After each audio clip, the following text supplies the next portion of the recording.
Saya heran ya. Kenapa pertanyaannya nggak dibalik? Ya. Kalau saya sih optimis bahwa MK akan mengabulkan permohonan yang kami ajukan ke MK. Saya tidak ingin mengunderestimate, tidak ingin takabur, tapi saya yakin, aku yakin bahwa MK punya keberanian, punya sikap kenegarawanan, dan berpikir jangka panjang. Jadi pertanyaan Anda mungkin agak salah alamat. Ya.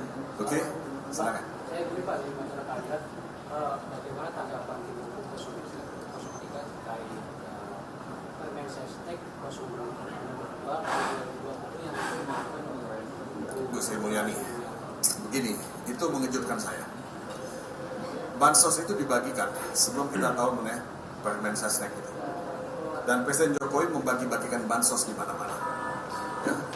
Nah, memang ada lembaga lain selain Mensos, ada Bappenas di situ. Tapi persepsi publik bahwa itu bansos, itu bantuan sosial.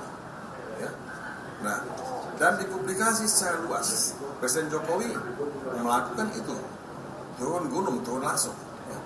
Nah, ketika Menteri Sri Mulyani memberikan keterangan di MK, yang dia katakan adalah itu bukan bansos. Ya, kalau saya mau bicara straightforward, itu adalah bingkisan bantuan yang diberikan oleh Presiden dengan menggunakan dana operasional Presiden, Banpres. Ya. Nah, ini sama dengan dana taktis. Ini kita nggak pernah tahu sebelumnya. Nah, kenapa itu dilakukan oleh Sri Mulyani? Ini dengan segala hormat ya pada Sri Mulyani, kawan saya. Ya. Saya kenal baik beliau. Saya tidak happy ya dengan apa yang dikatakan Sri Mulyani.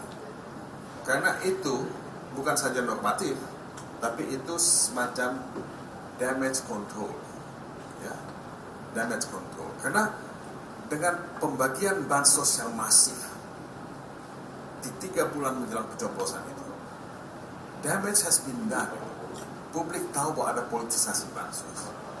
Nah, yang dilakukan oleh Sri Mulyani adalah melakukan damage control.